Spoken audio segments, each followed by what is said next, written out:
Oh, ¿y qué podemos esperar de MC Yoho en un futuro?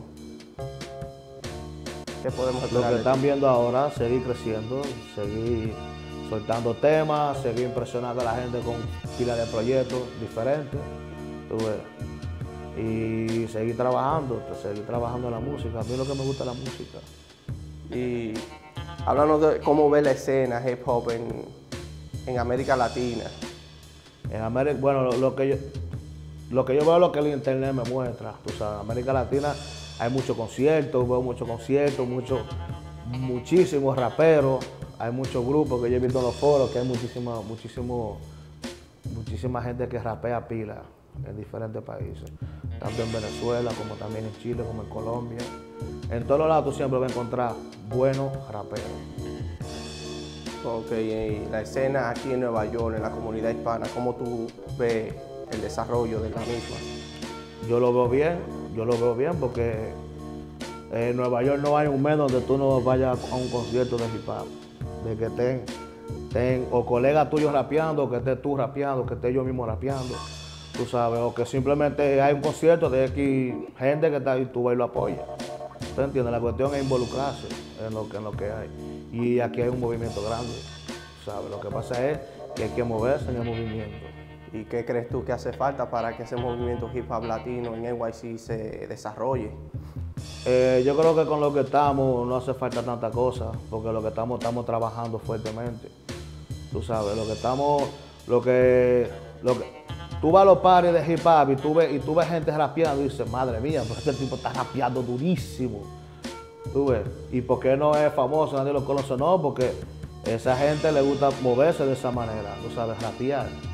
Tú ves, y el movimiento es eso.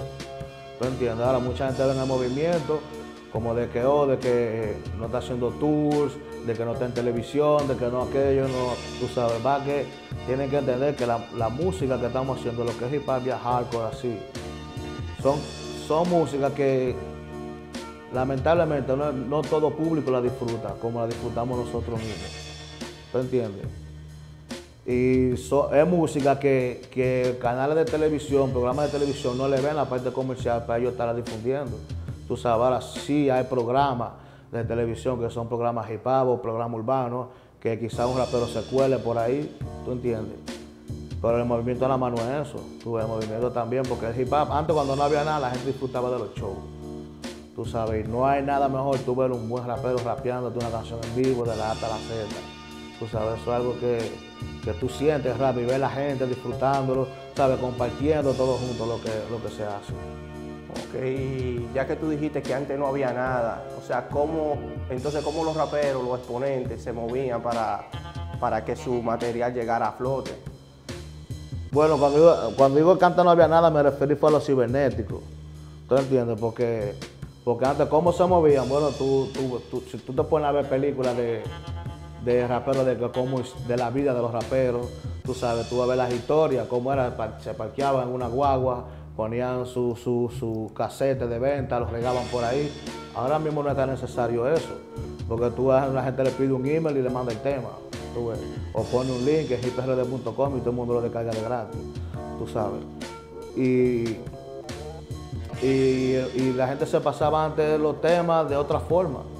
Y la gente lo cantaba y la misma calle lo hacía popular. Ahora es mucho más fácil. Ahora fácilmente tú llevas tu música donde sea. Ok, ¿y tú crees que difundir la canción por internet de forma gratuita no es perjudicial para el artista en cierta parte? Si la difunde es perjudicial y si no la difunde es peor. Porque si no la difunde nadie va a conocer a ese artista. Porque ya la gente no va a la tienda a comprar el disco ni a averiguar qué artista está sonando. Tú ves, la gente descarga al artista que ve enfrente en la pantalla.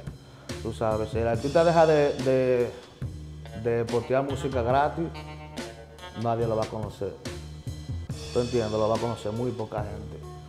Tú sabes, pero si el artista también deja de vender su música, porque en sí no es la música que le está vendiendo, porque detrás de cada producción, quizás de un solo tema, hay un gasto. ¿Tú entiendes? Ese gasto, cuando tú haces muchos temas, muchas producciones se van acumulando, tú quieres algo para atrás. Y hay forma de hacerlo como, si tú no tienes un sponsor, alguien que te está vaqueando, tú lo tienes que hacer de lo tuyo, ¿verdad? Entonces tú puedes ir a los shows y vender tu CD, cosa que poca gente lo compra, y tú tienes que regalarlo también, o ponerlo en iTunes y tú venderlo de ahí, pero pocas cosas que gente lo compra también. Pero hay que buscar la forma de sacarle dinero a esto. O sea, que ese es el consejo que tú le das a todo aquel que quiera desarrollarse. Yo digo que te pongan las dos opciones, ponlo gratis y ponlo a la venta, tú sabes. Quizá a otra gente no le gusta descarga gratis, quizá por apoyarte lo ponga a la venta. ¿Tú entiendes? Y nadie sabe quién va a comprar tu trabajo.